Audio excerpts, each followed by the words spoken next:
Bertemu kembali teman-teman semua. Eh, Di video kali ini saya akan meneruskan membahas terkait dengan emiten yang potensi multi-bagger di tahun 2026. Seperti janji saya pada video pertama ya. Jadi ini adalah video kedua. Semoga teman-teman semua dalam keadaan sehat dan bahagia dan semakin sejahtera. Jadi bagi teman-teman yang sudah punya dana darurat, terus mungkin dari sebagian dana yang ada sekarang, yang dari gaji, yang dari pendapatan bisa disisihkan untuk investasi di saham ya. Anggap aja investasi di saham ini sebagai investasi usaha mikro kecil menengah UMKM ya. Jadi nggak perlu muluk-muluk lah ya. Oke, baiklah. Kembali lagi ke topik. Selamat datang di era di mana geopolitik bukan lagi sekedar berita. Kalian ingat baru aja 2 hari lalu kalau nggak salah tentara Amerika eh, datang ke Venezuela, menculik presidennya, membawa ke negara Amerika. Bayangin ya, sangat brutal, sangat contoh yang sewenang-wenang menurut saya gitu kan. Jadi eh, kebayang juga bagaimana kalau Amerika mau misalnya Prabowo tiba-tiba diculik di Jakarta, dibawa ke Amerika. Mungkin nggak tuh? Bisa aja ya.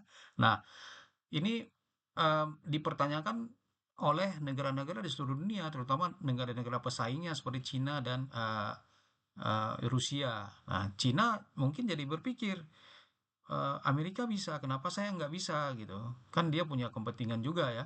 Di Taiwan itu kan mau diklaim, bukan mau diklaim, menurut mereka itu adalah bagian dari provinsinya Cina gitu. Kenapa jadi satu negara gitu kan?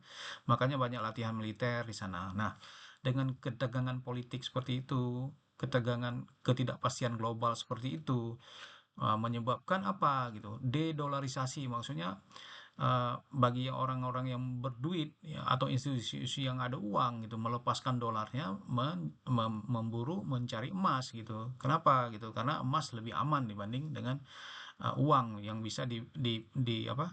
Bisa kejatuhan nilai mata uangnya, tapi emas biasa stabil. Nah, gara-gara itulah harga emas jadi naik pesat ya. Kalau kita lihat di chart seperti ini adalah weekly chart dari harga emas hari ini. Kita lihat MA 200 slope-nya masih belum 45 derajat. Sementara MA 20 itu udah 45 derajat tapi belum menunjukkan penurunan, tanda-tanda nih akan menurun, tanda-tanda akan terjun ya. Tapi ini sepertinya akan terus naik. Nah, oke. Jadi ini gonjang-ganjing ini akan bisa berpotensi keuntungan buat kita ya. Kemudian kita melihat fenomena force growth kedua adalah eh, regulasi global yang memaksa transisi ke energi hijau. Nah, tapi bagaimana jika Anda tidak perlu memilih salah satu? Nah, kita akan membahas emiten hybrid ya, yang menguasai keduanya, emas sebagai safe haven dan mineral sebagai bahan baku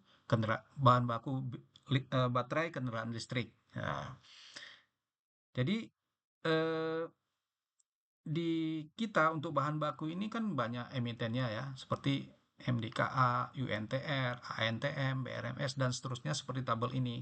Ini bisa kita kelompokkan.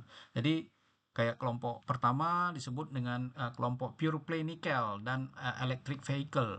Jadi dia tanpa emas, tanpa tembaga, dan tanpa perak yang signifikan. Kelompok kedua bisa eh, kelompok tembaga dan emas, perusahaan yang high cap dan large cap ya.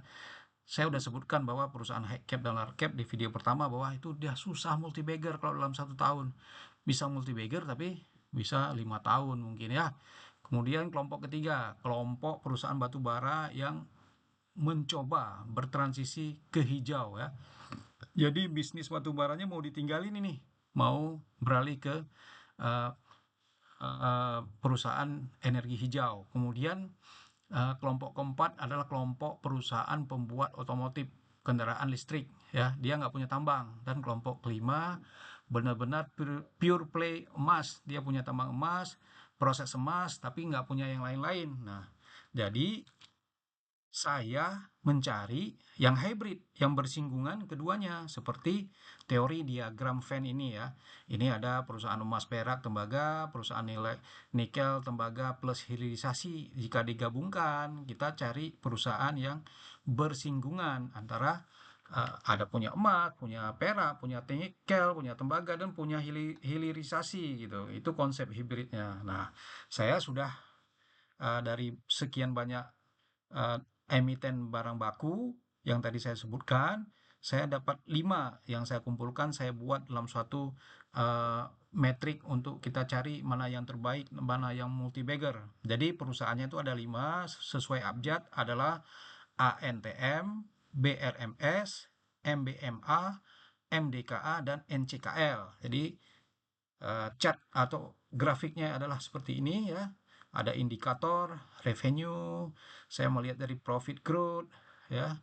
Kemudian efisiensinya, kemudian harga perusahaan sekarang ya, konglomeratnya siapa, indeksnya bagaimana, terakhir di paling bawah adalah potensi multi bagger. Nah, jadi eh, jika kita bicara potensi multi bagger, maka kita harus melihat BRMS. Mengapa? Karena sales growth-nya diproyeksikan melonjak drastis di tahun 2026 seiring beroperasinya pabrik emas ketiga dan keempat ya. Ditambah lagi nih rasio utang mereka yang sangat rendah. Jadi ini memberikan fleksibilitas ekspansi jauh lebih aman dibanding kompetitornya ya. Kemudian ada faktor X. Nah, ini yang menarik ya. Yaitu apa? Arus asing dan reindexing ya. Fundamental saja kan nggak cukup. Kita butuh bensin. Bensin itulah yang bernama foreign flow. Jadi uang asing yang masuk ke Indonesia ya, ke emiten, ke bursa gitu. Saat ini emiten seperti BRMS itu sedang dalam fase akumulasi masif ya, oleh investor asing di MSCI Small Cap ya. Jadi big accumulation, dan BRMS ini di indeks MSCI itu termasuk small cap. Padahal kalau kita lihat kapitalnya itu 179 T ya, mengungguli atau jauh dari emiten-emiten seperti Antam cuma 82 T gitu, dan NCKL 81 T gitu. Tapi memang di Indonesia, di bursa kita di IDX tidak begitu jelas itu maksud apa, big cap, small cap gitu kan. Tapi dari sisi MSCI Index, BRMS ini itu masuk ke small cap. Nah, jadi kabar baiknya lagi, dia akan potensi naik kelas ke MSCI Standard Index. Nah, itu sangat terbuka tahun 2026. Ingat ya, saat sebuah saham naik kelas, manajer investasi global akan melakukan force buy. Jadi, manage fund seluruh apa yang mengikuti atau punya standar terhadap MSCI ini pasti ya udah ikut aja apa yang di indeks itu. Jadi uang mengalir ke saham-saham itu termasuk ke MSCI di negara kita, termasuk ya nanti di BRMS ini. Jadi sang pemenangnya ya, ada siapa pemenang utamanya. Jadi berdasarkan metrik kesehatan finansial, dukungan konglomerat grup Salim dan Pak Bakri, grup Banyak Bakri, kemudian ada momentum arus kas asing, BRMS memegang potensi multi bagger tertinggi ya untuk tahun ini di sektor ini ya, dengan fundamental yang bertransformasi dari perusahaan eksplorasi menjadi produsen ya. Tapi nanti dia akan memimpin. Nah, kemudian buat teman-teman nih ya, apakah punya pandangan lain ya selain BRMS? Karena memang di tahun ini siklusnya memang barang baku ya di tahun 2026. Jadi semua barang baku itu akan naik, tidak hanya BRMS, tapi kita pilih yang terbaik dari yang baik ya. Jadi mohon tulis komentarnya kalau ada pendapat lain.